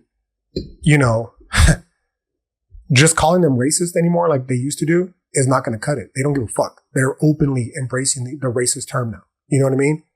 And more importantly, to relay it, to tie it into the connections of my, master's degree, if history is any indication, this doesn't end well. This doesn't end well, right? The ideas are already taking shape, right? So from a materialist and an idealist perspective, that should be an alarm in and of itself, right? But what's interesting to me is, like, despite that, there's still hope. And it's not like saying like, oh, we should be empathetic towards the Nazis. That's not what I'm saying, dog. What I'm saying is that in many ways, I mean, this is just following Marxism 101. Marx was convinced that the reason people were so anti-Semitic was because of material conditions. And that if you did away with capitalism, you would do away with anti-Semitism, right? So, and I'm summarizing it, but those were his ideas, right? But the reason why I introduced that now then is because in many ways you see them, like, they're starting to come around. Like, what do you mean Israelis get free healthcare with my tax dollars? What do you mean they get universal basic income with my tax dollars? What do you mean they get free housing with my dollars? Why don't I get that, right? And it's like, unless there's people, and I don't engage with that shit. Like, don't get me twisted. I'm not in there like, for one, they'll call me a stupid wetback spick anyway, so it doesn't matter. For two, like, I don't want to associate necessarily with them, right? But what I am saying is that the idea that the space is there to insert these ideas and be like, look, man, I know that this white nationalism is appealing to you. However, just know that that's not the fucking only solution, bro. Like, everything that you're concerned about, and I'm about to play the video so you can see it. Everything you're concerned about, we're concerned about too, minus the fucking white Christian nationalism, dog. So here's the video. I'm gonna play the video from the account again, That Based Bish. Here is the list of benefits that Israeli residents get that Americans do not, all while the U.S. sends Israel $3.8 billion in funding each year. 1. Universal healthcare. Every Israeli citizen / resident is legally entitled to health coverage. 2. Caps on out-of-pocket medical costs. Annual out-of-pocket expenses are capped based on income and age. 3. Monthly child allowance. Israeli families receive a monthly payment per child from the government. 4. Paid parental leave. Paid maternity leave is on average 15 weeks guaranteed. Mandatory paid sick leave, mandatory pension contributions, strong employee protections, lower tuition for higher education, universal dental coverage for children, subsidized public transportation for youth, students, seniors, and soldiers. Soldiers often ride for free. IDF, mashallah, IDF, mwah. Strong price controls on essential medicines, national emergency healthcare response infrastructure, universal access to mental health services. Wouldn't it be nice, America? Yeah, America. Aywa. The list goes on and on and on. Anyway, Merry Christmas and Happy Holidays. My wish this year, just like every other year, is that one day we stop funding Israel and put that money into our own country and our own people. Wouldn't it be nice to be Israeli? Then we wouldn't have to wait so long. All right, so that was the video that was posted to that account. I'm not even sure if that's the person who runs the account because that person sounds like they don't look. Again, I'm gonna put the video up. You can see what I'm talking about, right? But not only do they not look Aryan, quote unquote, blonde hair, blue eyes, but they don't sound like it either, right? Anyways, Marxism. What is that gonna say? Marxism. Taught me that I don't know what Marxism taught you, but I don't have time to learn right now, big dog. I got shit to do. Point being is that it's these people, who are on the verge, basically, of potentially becoming right-wing white nationalists, white Christian nationalists. They're at that nexus point where they can be swayed the exact opposite way. Or you bring to their attention, like, I agree. It's entirely fucked up that the Israeli people are getting this off my tax dollars. And I agree that it's entirely fucked up that the Somali and scammers are taking our tax dollars. We should be putting it to this use instead. And that use being you, American citizen, white, black, Asian, doesn't matter. Gay, straight, trans, I don't care. Age, none of my importance. Religion, doesn't matter to me. You deserve universal health care with our tax dollars. You deserve a house with our tax dollars. You deserve fucking food sustenance with our tax dollars. You deserve a universal basic income, child income. You deserve paid maternity leave. You deserve sick leave. You deserve free transportation. They're already using our tax dollars. Why the fuck can't we use it to help ourselves? I agree with you. You know what I mean? I don't agree with your white Christian nationalism. Draw the line sharply right there, right? However, at the most fundamental level, again, this is the whole point that I was talking about earlier. We live in a society, man. Like, we have to be able to, it's not just like trying to assert our will on everybody, regardless of their opinions or their own personal stances. It's not about that. It's not how societies work. It's not how humans work. It's not how relationships work. It's a compromise, unfortunately. And this is where the philosophy comes back into play. You just have to. You have to be rational. You have to be critical. You have to be informed in such a way where you can understand the complex role that we play as citizens of not just the United States of America, but as people who are now living in a globalized society. Because if we're not willing to work together, the alternative is people are just going to they're going to funnel into their own extremist views, as we're seeing right now with the rise of white nationalism. There's another meme that it just really drew my attention, man. It's kind of scary, bro.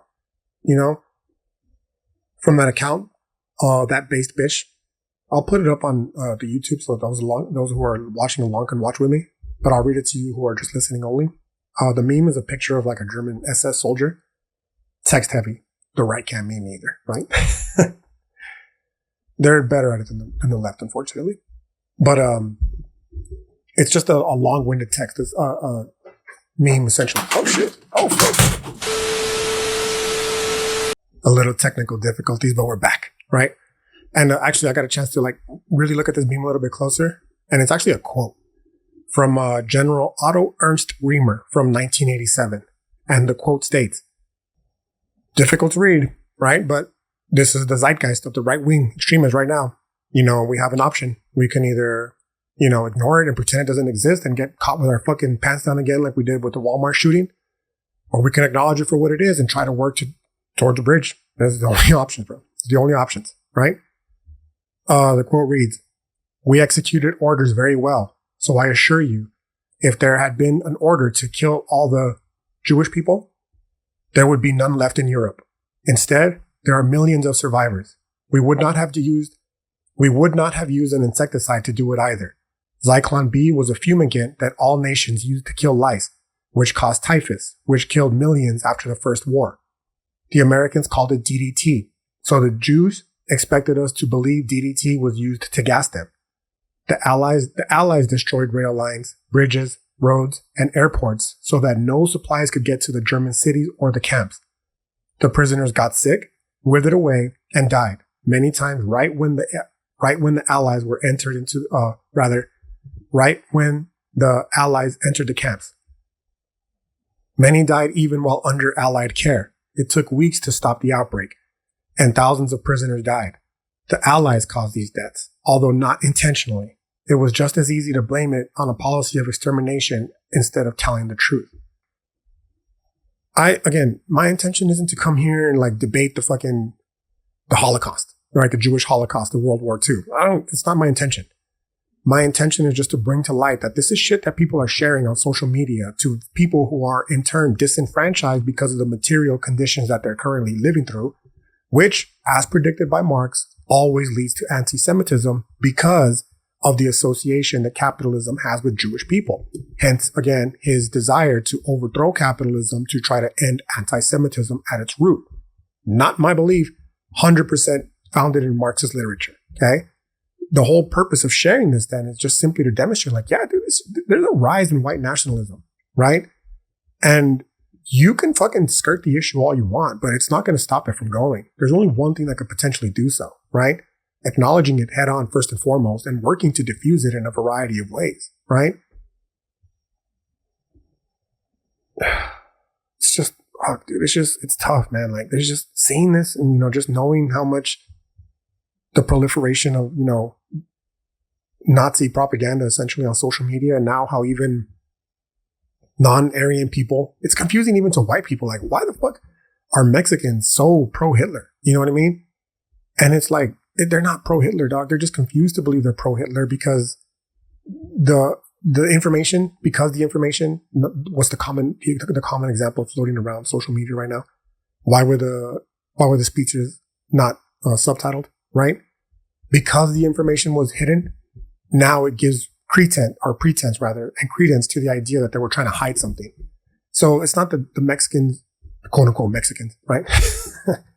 But people like, black people, Asian people, like, this is rise in like pro-Hitler sentiment, right? Around the world. And it's, easy to attribute it to like, oh, they're just all racist white nationalists. How, bro? They're not even white. Okay. It's more likely that because you all told us that we were racist for questioning this, that, you kept the information from being made public in the first place, that it actually had a greater detrimental harm in the long run. And now we're seeing the result of that. You know what I mean? And it's just frustrating because it's like, dude, I'm speaking here to Mexican people, to Chicanos, to brown people. You can fucking pretend to be one of them all you want. They don't fucking like you, and they never will.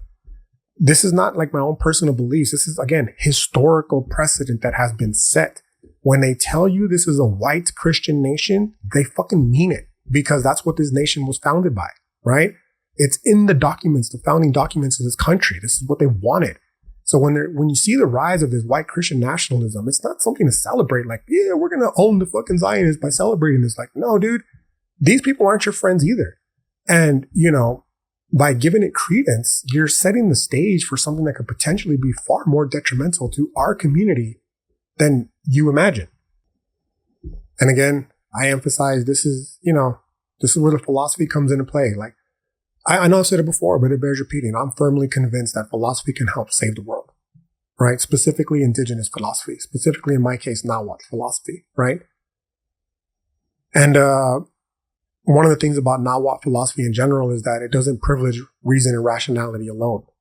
It's funny because I often do get accused of being right wing because saying shit like, I agree, you fucked up, you broke the law, you should get deported, right? But they assume that I'm saying that because like I agree with the the current power structure. And it's like, no, I'm doing that because, A, like the example that I gave you in my story, when you're undocumented and you come here and you kill people, you're making life more difficult for the fucking people who are also here undocumented, who are just trying to live their lives, right?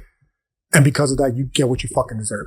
And then as the case with the Somali scammers, like, fuck you for taking my tax dollars, dude, straight up. You know what I mean? But because of that, I usually get accused of being a right winger. And it's like, no, dude, that's just like a rational stance to have. That's just a reasonable thing to, again, even though it is not reflective of my own personal beliefs, like, you just have to maintain, like, it's an equilibrium living in a society, and it's just a give and take, and you can't be a complete there just can't be complete lawlessness when it comes to issues that are directly affecting the people that, are trying to serve, or not trying to, but who do serve as an obstacle to the world that you desire. Like, you can't just fucking say, fuck you, you're racist, you're misogynist, you're unintelligent for believing this. No, dude, because they're not, maybe they are, but it's not racist, it's not sexist, and it's not fucking dumb to not want people to steal your money and use it for their own personal benefit. That's just rational, bro. You know what I mean? Anyways, that's a difficult pill for progressives to swallow. You know what I mean? These fake ass, bitch ass, fake woke liberals, right? And that is that there is, in fact, it's in my textbooks that I teach in my classes, there is arguments in favor of immigration control. You know what I mean? Like, you don't have to like it, but it's there. And if you want to critique it, it has to be from a philosophical, rational perspective. And of course, the only way that we can do that is if people actually have the reasoning skills necessary to be able to do so, which again is where the importance in my mind of philosophy, one of the main importances, comes into play, right? It's not about making an excuse for the right wing and their shitty behavior, bro. It's about understanding that, if we want this society, any society, to work, it is going to inherently involve, critically thinking about the complex issues that affect us, and perhaps even swaying and changing our opinion on some of the beliefs that we hold, regardless of how deeply we do so. And it's also about holding people accountable, right? Even like the most moderate positions. That's why I continue to emphasize, I'm not right wing, dog. Me personally, I think most right wing, quote unquote, alpha male guys are nothing but fucking cucks who prostrate themselves to their fucking cult, right? And what I mean by that is, like, you should be able and willing to hold your politicians, let's go with Trump here, for example, accountable for the promises that they made on their campaign trail. When Trump said, we're not going to engage in no new foreign wars, we're going to make America great again. He hasn't done that. It's been a year, and there's been nothing but Israel first since then. And where is the right-wing movement to say anything? Where is MAGA to say anything about it? Like, no, dude, this is not in favor of arguing for the right wing. It's about emphasizing that all of us, we have the responsibility to hold our politicians accountable. We have the responsibility to become aware and informed citizens of not just the United States, but of the planet, and understand and recognize the role that we play in it. Not just sit back and enjoy and reap the benefits of the actions that came before us. And it's that accountability, bro, that is the most crucial element when it comes to the right wingers at this point. As I've emphasized before, despite the fact that I get accused of being a right winger all the time, I am not a duopolistic two-party cuck, bro. I'm not left.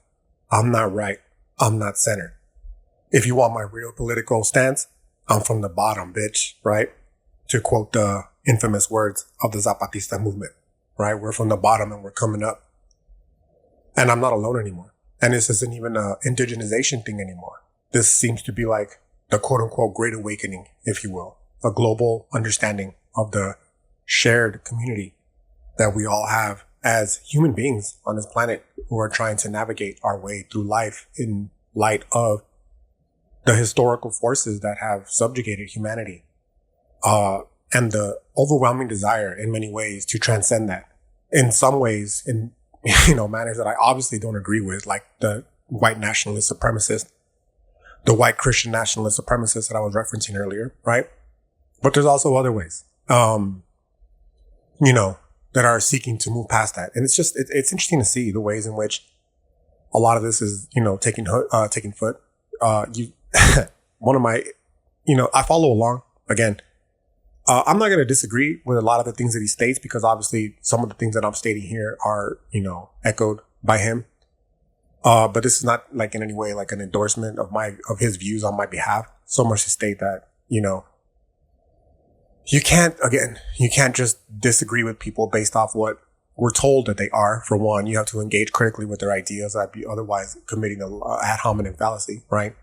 And for two, in an attempt to find some sort of common ground, in an attempt to build the bridges that are necessary to continue moving forward and towards a more universalized, community. You know what I mean?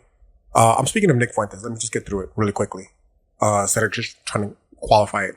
And, obviously I don't agree with everything that it is that he talks about, but, there are a lot of things that mutually understandable for sure, but also agreed upon. This is, just to give it some sort of, justification, I guess you will. I'll continue to emphasize that one of the most important, elements of materialist philosophy is quote unquote, meeting the people where they're at. You know what I mean?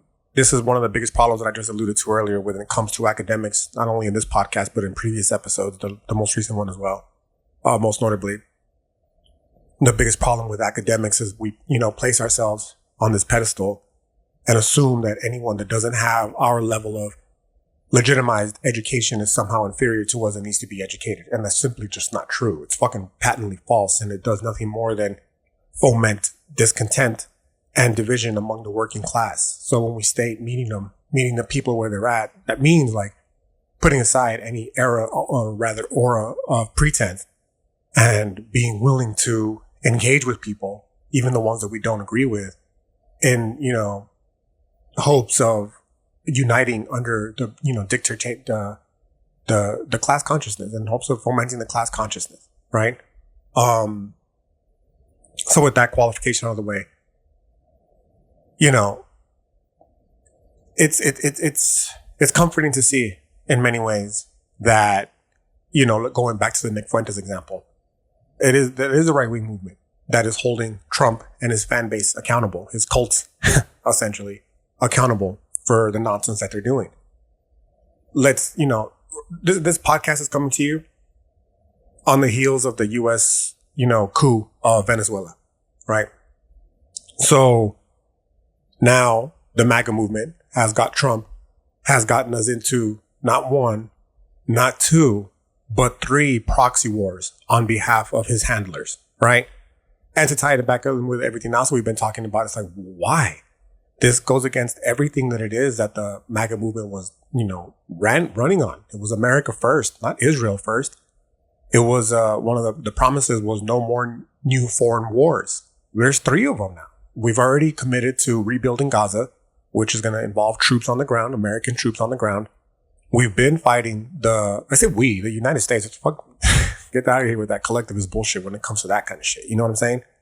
The United States government has committed to rebuilding Gaza, quote unquote rebuilding, after they spent the last, 40 years essentially, but really in earnest the last 3 years destroying it at the behest of, Trump, who basically was gifted $100 million by Miriam Adelson to, pledge that they would give Israel the West Bank, right?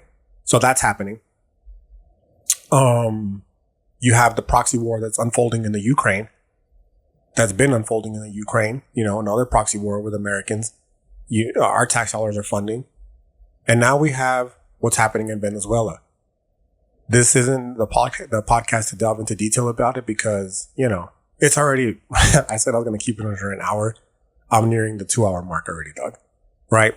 And, more importantly, I really want to take my time to, my thoughts on this are very clear.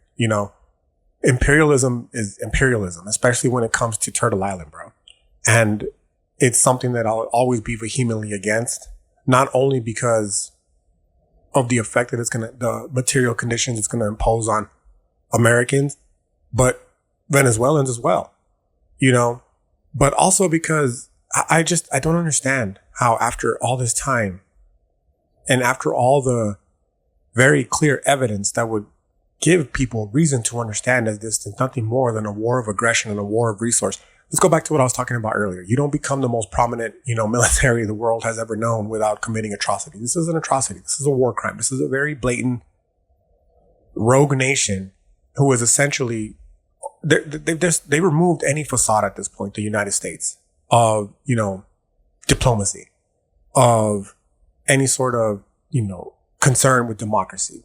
And the visage has been completely removed to the point where it's very blatantly clear that this is just a war of resources that's justified using, political buzzwords that rallies up the fan base, like narco terror. I've already started cooking up the next podcast. And in the next podcast, I'm going to talk about the foundations of America through narco terrorism itself. You know what I mean? Like the United States government likes to point its fingers at these quote unquote narco terrorists around the world and, use that as legitimization to justify the regime change wars, as, is the instance with what happened in Venezuela, what's happening in Venezuela. But, the United States is they're just as guilty. There's plenty of empires, family empires specifically, but, the nation itself that is predicated on the drug trade, the United States of America. And like I said, I've already started cooking this up, so I'll drop more information about it on the next podcast. But I guess for now, it suffices simply to state that, the United States really, and I mentioned this before, I heard this myself, I didn't come up with this, but the United States really is one nation under God, bro. Or gods, if you want to be more specific. And that God is guns, oil, drugs, and sex trafficking. And now more than ever, with the blatant coup, without any, congressional approval, just at the behest essentially. And again, I'll delve deeper into this, but for now, it simply suffices to state. I'll pull the video up for those of you who are watching on YouTube, and I'll play the audio too. I guess we might as well just do it now. Go ahead, let me pull that shit up. So we have here already the woman who is, tapped, I guess, in many ways to be the next president of Venezuela, the one that's friendly to the corporate interests of the United States and its handlers, right? And let's just play the video real quick. Let me play the video, and then we'll break it down quickly. I would like to thank Benjamin Netanyahu, the Prime Minister of the State of Israel. I promise we one day will have a close relationship between Venezuela and Israel. I myself look forward to visit the State of Israel as soon as we conquer freedom. We will prevail. And I can announce this, that our government will move our Israeli embassy to Jerusalem. So you get that. Sorry, give me 1 second. So that Zionist shill's name is Maria Corina Machado, right? And just by the language that she's using, you can already gather that she's obviously pro-Israeli sentiment all the way. She's a shill that's been implanted there to, justify the regime change that's going to undertake. One of the most alarming things of all the things that she said, right, is moving the embassy to Jerusalem, which for the longest time, Trump already did it when he moved the United States embassy to Jerusalem. But again, just for the sake of contextualizing, for those of us who aren't aware, perhaps, this was always a hotly debated issue that many presidents avoided prior to Trump. And the reason being is because once it was it was always seen as by keeping Jerusalem neutral for the Palestinians and the Jews, the Zionists more specifically in the area, it always kept the door open for a two-state solution for, the resolution of that conflict. But the moment that Trump moved the American embassy to Jerusalem, it shut basically the door on any possibility for a two-state solution and removed any bargaining power that the Palestinians had in order to try to maintain sovereignty, right? So when you hear this woman saying that we're going to move the Venezuelan embassy to Jerusalem, that's just a continuation with that, right? And of all the things that she said, this is a very, it's just a short clip of many of the things that she said. But again, this is just introducing it because it's just happening right now. And I really want to take my time to unfold with this because it's very important in terms of everything that's going to happen here in the United States of America, right? But for now, I guess the simple point in stating this is understanding the effect that it's going to have on us here and around the world for sure, right? But, I've already started seeing people like, oh, we're going to get cheaper oil now because obviously the immense amount of natural resources, specifically oil, but also other conflict minerals as well, that the land in Venezuela is naturally rich with. And you have people who are saying, oh, we're going to get 10 cents a gallon. No, we're not, dog.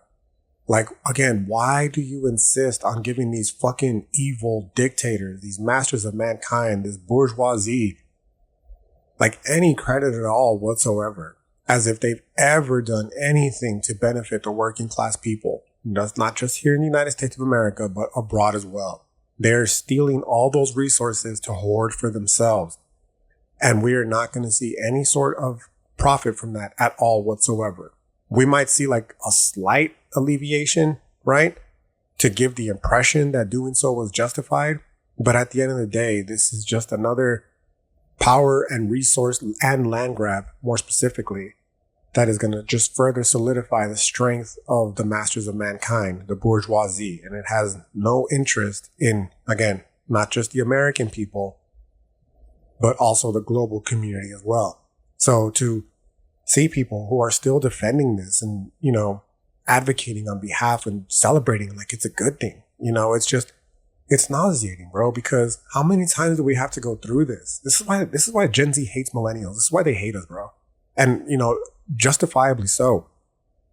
We already went through this. We went through the regime change in the Middle East. We went through the endless war in the Middle East that has led the United States to where it's at today materially, right? Which has led to the increased control of Zionism in the Middle East. We went through that. We were young when that happened, right? And to see so many of us millennials still to this day celebrating what's happening in Venezuela, thinking that it's going to be like any different from that is obscene. You have the United States who has openly stated already that their intention is to go in and run Venezuela, right? Like, this is what happens when you elect a businessman as a fucking president, bro. Like they think about this kind of shit as a business that needs to be run. Like, no, this is a sovereign country that was democratically elected, the leaders, right? And they're using all their instruments to propagandize people, to dig in, or rather to activate the propagandization that we've undertaken as American citizens to justify, you know, overthrowing their democratically elected leader, in order to insert a puppet that's sympathetic to American and Israeli interests, right? And to see that we're still falling for that, you know, talk about the fell for it again award, bro. This is why Gen Z fucking hates us, because now as we're getting older, the millennials, we're the ones that, you know, ideally should have learned from the war in Iraq, what happened with, you know, that fiasco, but should be posing some sort of resistance to it as well. And we're not. In many instances, like again, bro, it's just so nauseating to see the amount of accounts that have been celebrating the toppling of the Venezuelan government, or at least so far. The government hasn't been toppled yet, right? In fact, if there's any comfort to be had as of so far, we're like, this happened last night. But as of now, we still have the Venezuelans, I should say, still have their government intact, right? They've openly stated that they're trying to maintain order as much as possible. But, in response to this, you have people who are posting videos, right, of what is allegedly Venezuelans celebrating. And it's like, this is again where the philosophy comes into play, bro. Like, this is not video of what's currently unfolding in Venezuela. It's just so exasperating, man. It's just, you know, sorry, I don't mean to be like, there's going to be a positive end to this, I promise you, right? But it's just the size of exasperation, again, because, dude, as millennials, how many fucking times do we have to go through this, bro? You know, there's hope for me in the Gen Z because they're technological, they're internet natives, they're digital natives, right? Which hopefully means that they're more, and by all accounts, from what I see, they're definitely more aware of like AI, for instance, AI videos, because this is the world that they inherited, or rather they're growing up in, right? Us millennials, we're fucking old, bro. We inherited the internet. So we're basically the new boomers in many ways. Like, we see dumb shit on Facebook and we just take it to be immediately true without fact checking it at all whatsoever. Right. And I'm seeing that on full display right now on social media when it comes to the videos that are being posted in defense of the, you know, kidnapping essentially of the Venezuelan president Maduro. Right. And it's like, dude, a lot of the videos that you guys are posting have nothing to do with what just happened. Like, there's one video prominently that shows the Venezuelans out on the street celebrating. And it's like, they're wearing soccer jerseys, bro. Doesn't that all of them? Doesn't that at the very least like trigger some sort of like, critical reflection on your end, right? Isn't that enough to be able to fight through the propagandization and say, ask yourself, like, why are all these people wearing soccer jerseys? Because if you did, you would know that video that is being used, circulated online by these fucking MAGA cultists to justify the kidnapping of Maduro is from 2022, something like that, right? 2022, 2019, whenever the last qualifiers for the World Cup were. They were celebrating Venezuela making the World Cup, bro. That's what they're celebrating. They're not fucking celebrating their president. It's not even a recent video, first and foremost. And they're definitely not celebrating their president being kidnapped by the United States, right? And for the people that do celebrate it, like, again, the importance of understanding history, bro. Like, why are you, Venezuela is, it's an indigenous continent, bro. This is all an indigenous continent, right? Venezuelans are brown complected people. So why are you listening to light-skinned, blue-eyed, fucking blonde-haired Venezuelans talking about their celebration of the quote-unquote liberation of their country? Did you not see, or do you not know what happened in Cuba? The same gusanos in Florida who celebrate, the death of Fidel Castro, for example, and who complain about how Fidel Castro overthrew their family business. What was their family business, dog? They were fucking slave owners operating in the slave field. And Fidel Castro came through and seized the land and freed the slaves and sent those fucking gusanos packing to Florida. Why are you listening to those people? Those are the MAGA supporters, by the way, right? Why would you get your information from those people and say, you see, these Cubans are celebrating the death of Fidel Castro. These blonde-haired, blue-eyed, light-complected Venezuelans are celebrating the kidnapping of Maduro. It's a small minority. It's a small minority of Venezuelans, right? That are sympathetic to imperialist aims themselves, just like that fucking Zionist shill video that I just showed you, right? That's not indicative of the underswell of the Venezuelan people. The majority of Venezuelan people are entirely against U.S. intervention in their homeland. Like, they don't want us there, bro. So, just to circle all around and tie this bitch up, right? The whole point being is that now more than ever, as a right-wing person, is your time to start holding your president accountable, right? Again, I can do this. Because my allegiance isn't to a political party. I'm not a duopolistic cuck. I'm not team Democrat or team Republican. And the hope that I have is that more people are starting to wake up and understand this as well on both the left and the right wing spectrum. But there's still obviously so much support that, this party still has, that it just demonstrates how much more progress needs to be made, which in itself is not a bad thing. I don't expect change to happen overnight. The fact that these conversations are being had in the first place is hope enough for me to have belief that potentially in the future we can be liberated from this globally oppressive cartel that just insists on suffocating the joy out of humanity, right? Regardless of where you were born on this planet, as a human being, we all deserve to live a meaningful life that's free of any sort of, needless pain and suffering that is inflicted by people who are strictly interested in benefiting their own interests at the expense of everybody else. The same when it comes to like what's happening in Minnesota, for instance. Yeah, the Somali scammers, what happened there is fucked up and they need to be held accountable. But you know who else needed to be held accountable? Donald Trump, for commuting the sentence of Philip Esformes, who swindled more than $20 billion from the Minnesota people as well, the federal government in Minnesota as well. Like, again, this idea of only holding accountable the people on the opposition is doing nothing more than allowing for the continuation of this global cartel that is struggling, or rather strangling, the light of humanity out from all peoples. And unless we are willing to move past this duopoly, unless we are willing to recognize our shared essence as humans and move beyond, this nationalism where we say to ourselves, like, I only care about people on this side of the land, but not on that side of the land, even if that land is only 5 minutes away, as is the case here in El Paso in Mexico, right? And understand that what happens in Venezuela, what happens in Ukraine, what happens in Gaza, what happens in anywhere around the world will inevitably come back and affect you here in your homeland, whether it's through the police state, or whether it's just through the shared essence of humanity, where this again, I keep harping on this, because I really do believe it. The shared essence of humanity will be constantly under attack, and it's only a matter of time before. What's that old saying? When they first came for the X, Y, and Z, I didn't speak because I wasn't X, Y, and Z. And then they came for me and there was no one left to speak type shit, right? It's true, bro. It might sound like a fucking pedantic, trite, euphemism, but it's true. And I will continue to emphasize that doing so moving forward is more important now than ever, dog, because again, I'm not trying to be alarmist, but it's just this trajectory that we're on.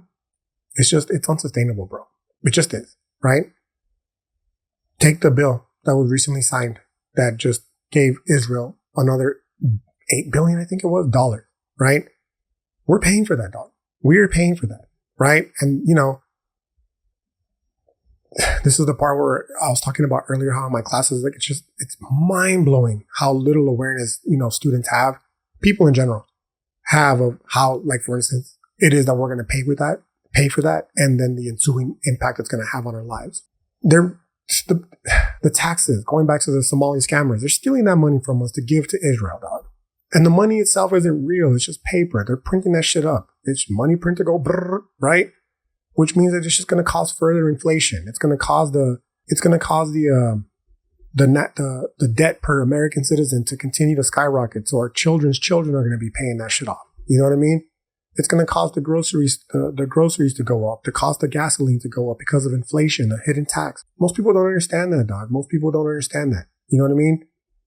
And what they're going to do instead is that when the material conditions continue to worsen, because they are, unfortunately, I hate to be the bearer of bad news, but just with that little bit of information, we know, like, oh, this is not, it's not good for the American taxpayer, not good for the American citizen. You know what I mean? And what's going to happen is it's just going to further polarize the country and the world into further extremism, in which case, what's the alternative? What's the alternative? Fucking outright war, all against all, return to human nature, our fucking tribalism? No, dude, like, there's got to be a better option. I maintain it. I know there's a better option. Indigenizing and decolonizing, bro, changing the entire story, as it were. And I say, indigenizing and decolonizing, dog, but honestly, bro, at this point, I understand syncretism more than ever. Syncretism, I used to like bash Mexican people in general, but our ancestors too, for like adopting Catholicism, until I learned that a lot of the reason why they adopted it was to preserve our ancestral practices in a way that could be practiced without the Europeans knowing. You know what I mean? And for the longest time, I still had beef with people who would know this and still willingly practice Catholicism, because it's like, if you know, why don't you just outright embrace the indigenous traditions, right? But even then, now I'm starting to come around and understand, like, you know what? I think y'all might be onto something, dog. And it's not because I'm trying to make an argument in favor of Christianity so much as I'm starting to understand that, and I'll end it with this part, the noble lie, right? This is something that's talked about in The Republic by Plato, the noble lie. And I won't get too deeply into detail with it, but the basic gist is that Plato and Socrates argue that in order to have a fully functioning society, you just have to have a common unifying story that unites all people in the empire under a common umbrella, right? Which is where, like, you get the whole white nationalist movement. It says, like, America is a Christian nation, a white Christian nation. Like, okay, dog, maybe. And it's not because I'm justifying it, right? I'm just stating that at the very least, put aside the white part and just embrace the Christian nation, right? At the very least, from like this platonic perspective, you have this unifying story that could potentially unify the people that are so divided right now, more than ever. You know what I mean? And that's why me personally, I come with the syncretism, like, oh yeah, y'all go ahead and do your thing over here. We're gonna be doing this over here. Don't worry about it, not because it's not relevant, but because just pretend like this shit's important, right? Just let us do our own thing, and yeah, okay, do the Padre Nuestro and all that kind of shit over there, no problem, right? But more importantly, going back to what I was talking about, it's like it's putting into practice the ancestral knowledge. And now what philosophy, cosmology in general is predicated off community, the understanding of the role that community plays, the importance of community. And whether we like it or not, we live in this community. This is a globalized community now. We are Americans. Like, it is what it is. You know what I mean? And even beyond Americans, dog, we're fucking humans. Like, we're in a global community. Like, we're all one. You know what I'm saying? And realistically, like, we just have to. We're just going to have to get to the point where we have to be willing to put our differences aside for this shit to work. You know what I mean? And I think in many ways, dog, and this is what I'm going to end it with. I'm going to post a video, right? It's a video that I saw. It was like, it really hit on the heartstrings, right? But more importantly, like, it really helped put this idea completely together. And the video is just like, it for those of you who are listening only, it's entitled "You Had to Be There." And there's a song playing in the background. It's "Tonight Tonight" by the Smashing Pumpkins. And it's just a montage of clips from the 90s and early 2000s, right? And it's basically like hearkening and tapping into the general sentiment of nostalgia that is prevalent on social media right now. And the reason why I'm bringing it up now, and I want to end with it, is because it just really made sense in light of everything I'm talking about, with like the syncretism, the community, and all that kind of stuff, right? And the reason why is because the noble lie included. You know, even though it was a lie, right? In many ways, we were still united. And I think that's what people miss. That's the nostalgia, right? That we see. I mean, there's other elements to it as well. Don't get me wrong. Growing older, like, we're all growing older. Millennials, we're growing older, right? So like we've all had people that we know and love die. So like we've come face to face with the finality of our existence. There's also that part, right? But in many ways, I also do think it's like a desire to return back to a time in America when we weren't so fucking divided, bro. You know what I mean? And yeah, shit was fucked up in the 90s, 2000s, 80s, 70s. Like, yes, things were still terrible. And you can make the argument that we just weren't aware. For sure. I'm not dismissing that, right? All I'm saying is that despite that, there's still like something there that connects us all, regardless of our differences. White, black, brown, gay, straight, Muslim, atheist, Christian, Jewish. It doesn't matter. We have a shared essence of humanity. And I really do think that that's what videos like this demonstrate, bro. Right? Is that despite all of our differences, we had a shared collective human experience that we genuinely value, and in many ways still miss. You know what I mean? That we long for, that return, that connection back to the universal, oneness, even to, completely circle back around to the beginning of the podcast and tie this a nice little bow on this bitch with the idealist philosophy that we've been alienated from our original source, right? And that humans, in spite of our differences, we crave a return to that, right? The shared essence that we have as humanity. And again, that's not to justify any of the travesties that have occurred, and it's not to, advocate in form of the idealism that states that, the slaughter bench of history was necessary for spirit to evolve to the place that it is, where it is today. That's not what I'm saying, right? The actions that occurred definitely are horrendous, and restorative justice is necessary. You know what I'm saying? But what I'm saying is that it's a desire to work through that and move beyond this divided world that we're living in, and rather to one where we return to a more unified collective world where humans collectively, regardless of our differences, can enjoy just life again in general, dog, without all the seeming negativity that is just stripping away from the joy of everyday life as days go by, right? Whether that's bleeding heart liberalism, idealism on my behalf or not, I don't know. That's up to you to decide. All I do know is that this podcast for today has come to an end. So, until next time, on Katimo Mati. Peace.